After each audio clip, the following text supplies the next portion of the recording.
तो introduction to software engineering. तो ये सॉफ्टवेयर इंजीनियरिंग में एक आता है हमारे पास SDLC। SDLC का फुल फॉर्म हो गया software development life cycle. Okay, software development life cycle, या मैं शॉर्टकट में लिखा हूँ सॉफ्टवेयर। तो जैसे कि ये सॉफ्टवेयर डेवलपमेंट लाइफ साइकिल, जैसे कि ये लाइफ साइकिल बता रहा है, मतलब जो भी हमारा सॉफ्टवेयर का लाइफ रहेगा, मतलब उसको उसका स्टार्टिंग, उसका ब्लूप्रिंट बनाने से लेके, उसके कोड इम्प्लीमेंटेशन से लेके, उसका जो भी मेंटेनेंस रहेगा, कोडिंग टेस्टिंग रहेगा, वो सारे उसका स्टार्टिंग फेज से लेके एंडिंग फेज तक जो भी सॉफ्टवेयर के अंदर चेंजेस किया जाते हैं, वो सारे चेंजेस को हम नोटिस करते हैं किसमें, सॉफ्टवेयर डेवलपमेंट लाइफ साइकिल में। मतलब वो सब स्टार्ट टू एंड जो भी सॉफ्टवेयर में होता है, वो सब हम सॉफ्टवेयर डेवलपमेंट लाइफ साइकिल में जानते हैं। तो सॉफ्टवेयर डेवलपमेंट लाइफ साइकिल में 3 इंपॉर्टेंट फेज होता है, जो कि हो गया हमारा कॉन्सेप्शन स्टेज, फिर उसके बाद इम्प्लीमेंटेशन स्टेज, फिर उसके बाद मेंटेनेंस। तो ये कॉन्सेप्ट एंड स्टेज क्या बताता है, जैसे कि इसमें नाम नहीं दिया है कॉन्सेप्ट,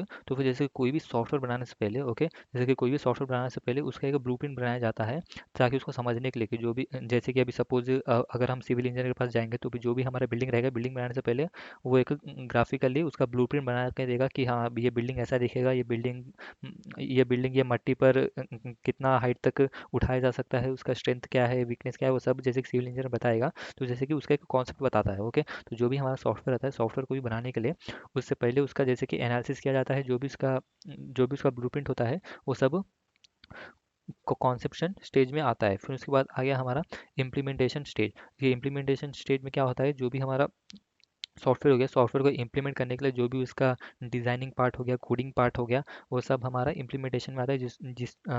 जो कि हमारा सॉफ्टवेयर को एक्चुअली इम्प्लीमेंट करने के लिए जो भी हम सब स्टेप्स लेते हैं, वो सारे इस वाले स्टेज में आ जाता है। फिर उसके बाद आता है मेंटेनेंस, मतलब जो भी अभी सॉफ्टवेयर बनने के बाद जो भी अब उसको मार्केट में लॉन्च करेंगे, तो उसको फर्दर उसमें से जितने भी एरर्स रहेंगे, एरर को रिड्यूस करने के लिए, और जो भी उसका रिलायबिलिटी हो गया, रिलायबिलिटी को इंक्रीज करने के लिए हम मेंटेनेंस में लगाते हैं, जिसकी वजह से जो भी हमारा सॉफ्टवेयर है, वो सॉफ्टवेयर फर्दर फ्यूचर में चलते रहेगा।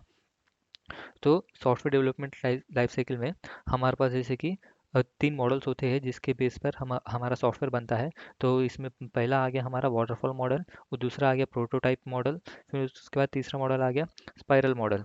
तो ये वाटरफॉल मॉडल जैसे कि ये बहुत पुराना मॉडल है, जो कि छोटे मोटे सॉफ्टवेयर बनाने के लिए हम वाटरफॉल मॉडल ही यूज़ करते हैं। फिर उसके बाद इससे थोड़ा एडवांस वर्जन आ गया हमारा प्रोटोटाइप मॉडल। तो प्रोटोटाइप मॉडल के बाद इसमें कुछ ये वाटरफॉल मॉडल से कुछ इसके कंपैरिजन में इसके पास कुछ ज़्यादा रिलायबिलिटी होता है, या फिर जो भी कोड इम्प्लीमेंटेशन जो भी हमारा सॉफ्टवेयर बनता है, वो थोड़ा एडवांस वर्जन में बनता है हमारे प्रोटोटाइप मॉडल के पास। फिर इससे भी एडवांस वर्जन में आ जाता है हमारा स्पाइरल मॉडल। तो ये कुछ मॉडल्स है, इसको फर्दर हम डिस्कस करेंगे। तो जैसे कि इंट्रोडक्शन टू सॉफ्टवेयर इंजीनियरिंग में यही था, सॉफ्टवेयर डेवलपमेंट लाइफ साइकिल, जो भी हमारा सॉफ्टवेयर का डेवलपमेंट पार्ट होता है, वो क्या होता है, वो सब हम इसमें जानेंगे।